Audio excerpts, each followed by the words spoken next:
Hey everyone, welcome back to Corporate Decoder, the place where we decode the corporate world. Today we're diving into a Schedule 14A filing, which is basically a proxy statement. Think of it as a company's way of asking shareholders to vote on important stuff. We'll see what Quadgesses, a printing and marketing services company, wants its shareholders to approve but don't fall asleep. We'll try to find the interesting details.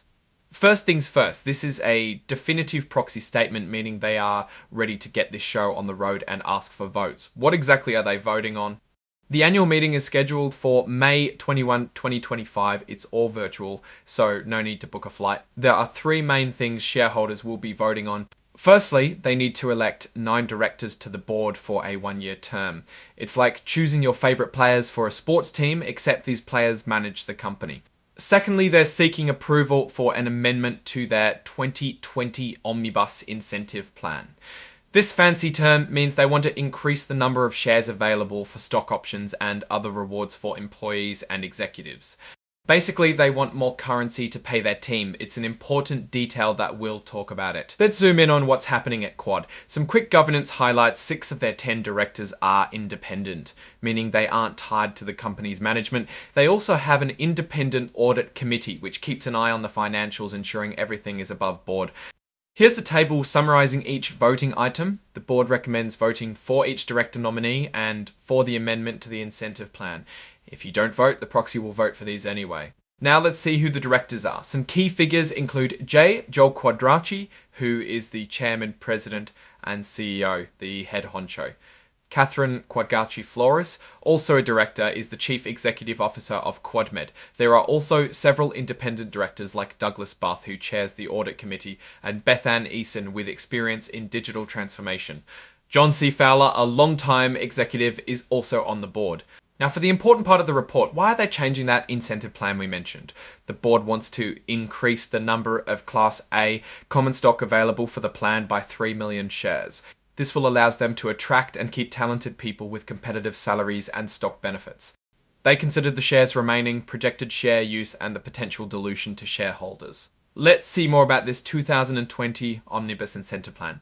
The 2 complementary goals of the 2020 plan are to attract and retain outstanding individuals to serve as officers, directors, employees, and consultants to Quad and to increase shareholder value. The plan currently allows for 6 million shares with some leftovers from a previous plan. If this amendment gets approved, they'll add 3 million shares, bringing the total to 9 million plus those extra shares. The administrator has the authority to grant stock options and to determine all terms and conditions of each stock option. The maximum number of shares of Class A common stock subject to awards granted during a single fiscal year to any non-employee director, taken together with any cash fees paid during the fiscal year to the non-employee director, in respect of the director's service as a member of the board during such fiscal year, shall not exceed such number of shares as has a total value of $675,000. The administrator has the authority to grant annual and long-term incentive awards. Here's how the stock is handled if the company merges or restructures. Basically, they can adjust the plan to account for any events like mergers, stock splits, or big dividends to keep the value of the awards consistent. If shareholders give a green light to the 2020 plan amendment, named executives are poised to receive restricted shares. For example, Joel Quadracci could get 205,224 restricted shares, and Anthony Staniak could receive 55,411 restricted shares. Here's the high-level data about the number of securities to be issued under their active compensation plans.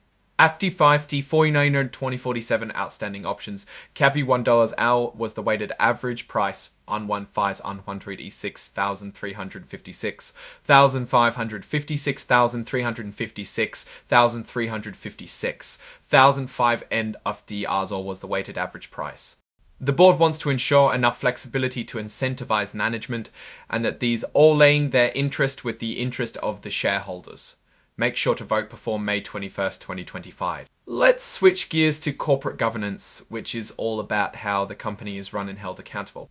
Quadgis considers itself a controlled company under NZ rules because the Quadracci family has significant voting power. As such, they're exempt from some requirements like having a fully independent board and committees. Have a burning question for the board, you can send it to Quadgesses and they'll make sure it gets to the right people.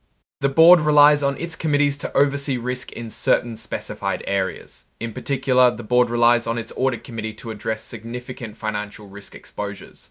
There is a mention that John Fowler's daughter is employed as a senior director with a salary of $259,064. Let's see who owns the company. I always care about the numbers to see where the incentives are.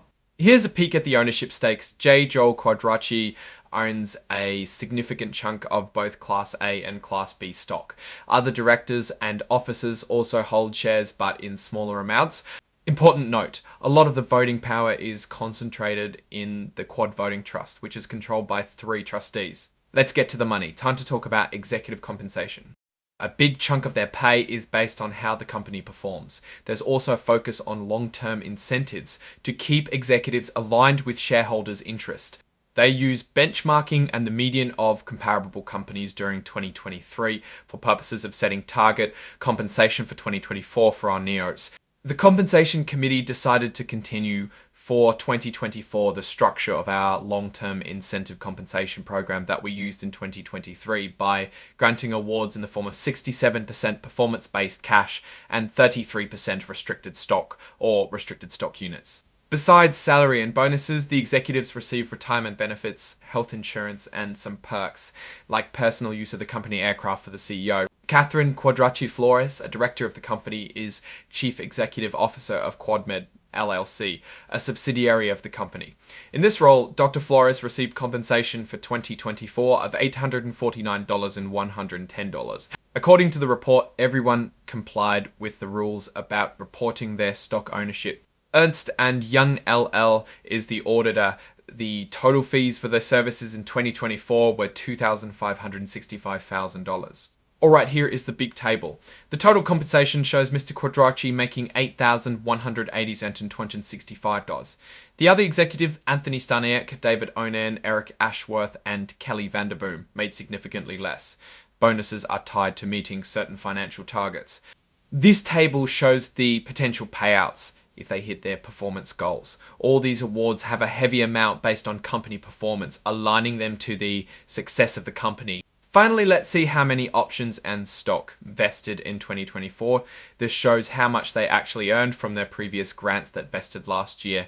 In accordance with its written charter adopted by the board, the audit committee assists the board in fulfilling its oversight responsibilities with respect to the reliability of financial reporting, the effectiveness of internal control over financial reporting, the effectiveness of internal control over financial reporting.